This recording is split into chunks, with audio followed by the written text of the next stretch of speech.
Jadi seperti yang telah disampaikan oleh Bapak Direskrim Polda Metro bahwa sejak awal menerima laporan kami tim identifikasi baik dari Polres, Polda dan di bawah asistensi dari Pusiden Bareskrim Polri melakukan olah TKP dan yang paling utamanya tentu di sana melakukan pencarian barang bukti yang dimana salah satunya yaitu sidik jari, di mana berdasarkan keilmuan menurut daktiloskopi dari beberapa barang bukti yang sudah diamankan oleh rekan kita, kami melakukan pengembangan dan salah satu yang diperoleh mengenai sidik jari yaitu yang terdapat pada lakban warna kuning merek Daimaru yang dimana digunakan menutup atau melilit dari saudara ADP. Dan kemudian dari lakban yang kita amankan dilakukan penelitian lebih lanjut sesuai dengan kaidah keilmuan dan juga aturan ketentuan yang ada. Kita lakukan treatment yaitu melalui kimia basah, melalui kristal violet,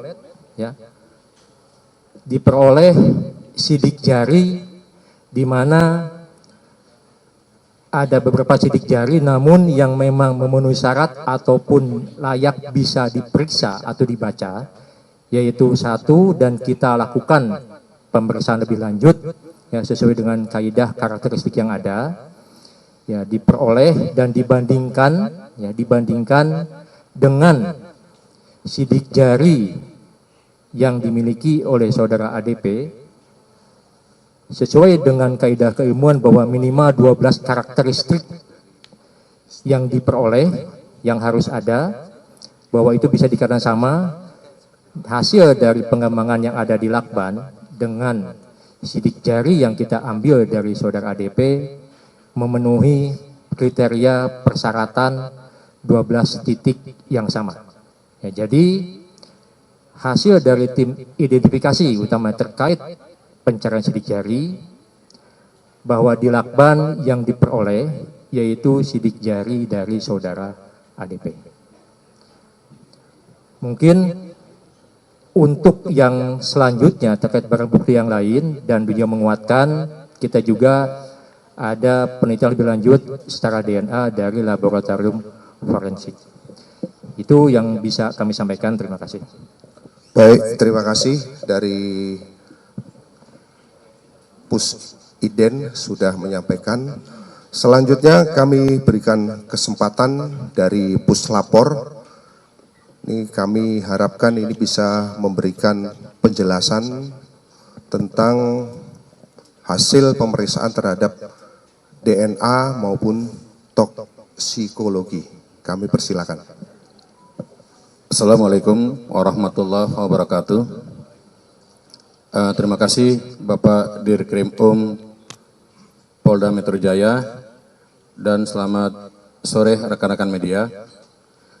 Kami dari tim Puslapor Bareskrim Polri, sama seperti rekan kita dari Pusiden, itu di bawah Bareskrim bagian dari Scientific Investigation. Di dalam hal ini, tugas pokok kami adalah melakukan pemeriksaan TKP kriminalistik dan pemeriksaan laboratorium kriminalistik terhadap barang bukti.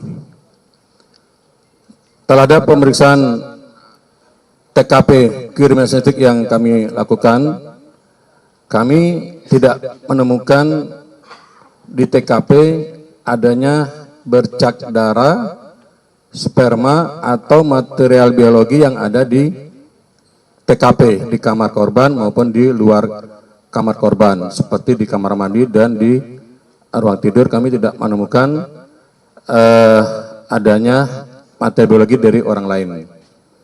Terus kami selanjutnya dari barang bukti yang kami ambil dari TKP, kami lanjutkan konfirmasi dengan laboratorium yang ada di kami, termasuk beberapa barang bukti yang kami terima dari rekan-rekan penyidik Polda Metro Jaya. Ada 13 item yang kami periksa. Hanya satu yang sangat menarik di sini adalah pada sisa lakban di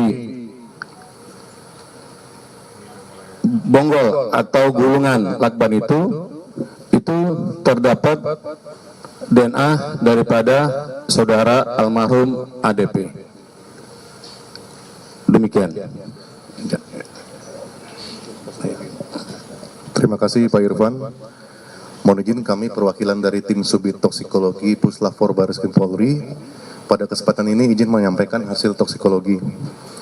Pada tanggal 10 Juli 2025, tim Subdit Toksikologi Forensik Barreskrim Polri telah menerima sejumlah sampel biologis dari almarhum dari penyidik Resmo Polda Metro Jaya yang berisi organ dan cairan tubuh milik almarhum ADP. Sampel biologis tersebut terdiri dari 8 jenis antara lain otak sebanyak 1 pot, empedu sebanyak 1 pot, limpa sebanyak 1 pot, hati sebanyak 1 pot, ginjal sebanyak 1 pot, lambung sebanyak 1 pot, darah sebanyak 7 tabung, dan urin sebanyak 1 pot. Pemeriksaan di Laboratorium Subdit Toksikologi Forensik ini bertujuan untuk mendeteksi senyawa toksin yang keberadaannya apakah ada di dalam organ dan cairan tubuh tersebut, antara lain obat-obatan, bahan kimia, pestisida, alkohol, dan lain-lain. Metode analisis yang digunakan terhadap sampel biologis antara lain berupa uji pendahuluan seperti Conway atau mikrodifusi dan good side test. Ini bertujuan untuk menguji apakah pada sampel uji tersebut terdeteksi senyawa toksin seperti cyanida, arsenik, alkohol, dan amonia. Kemudian setelah dilakukan uji pendahuluan, seluruh sampel dilanjutkan ke tahap pemeriksaan alat-alat instrumen, antara lain gas kromatografi mass spectrometry atau GCMS, kemudian gas kromatografi flame ionization detector atau GCFID, kemudian liquid kromatografi mass spectrometry atau LCMS, dan ion kromatografi. Setelah dilakukan rangkaian pemeriksaan sampel, didapat hasil sebagai berikut.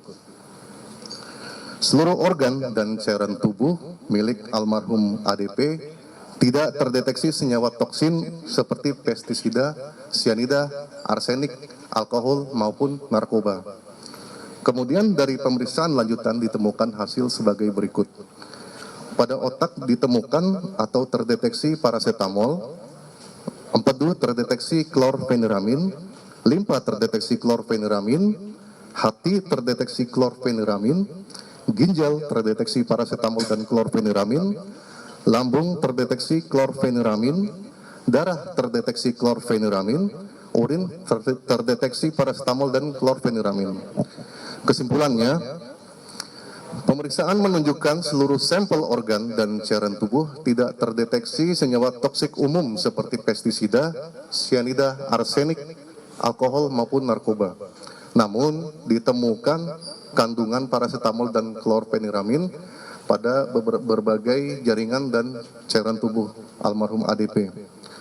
Menurut studi literatur dari farmakologi, klorfeniramin atau biasa disebut CTM adalah sejenis antihistamin yang dapat meredakan gejala alergi seperti hidung tersumbat dan bersin, serta memiliki efek sedatif ringan seperti mengantuk. Kemudian paracetamol merupakan jenis obat analgesik dan antipiretik yang dapat meredakan nyeri serta menurunkan demam. Kombinasi kedua jenis senyawa tersebut biasa ditemukan pada obat flu dan demam yang umum beredar di pasaran. Temuan ini menunjukkan adanya konsumsi atau paparan obat sebelum kematian.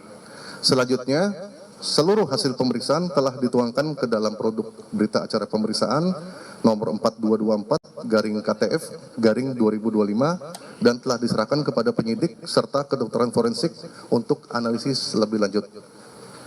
Demikian penyampaian hasil toksikologi ini saya sampaikan. Atas perhatiannya diucapkan terima kasih. Terima kasih dari Puslapor yang mana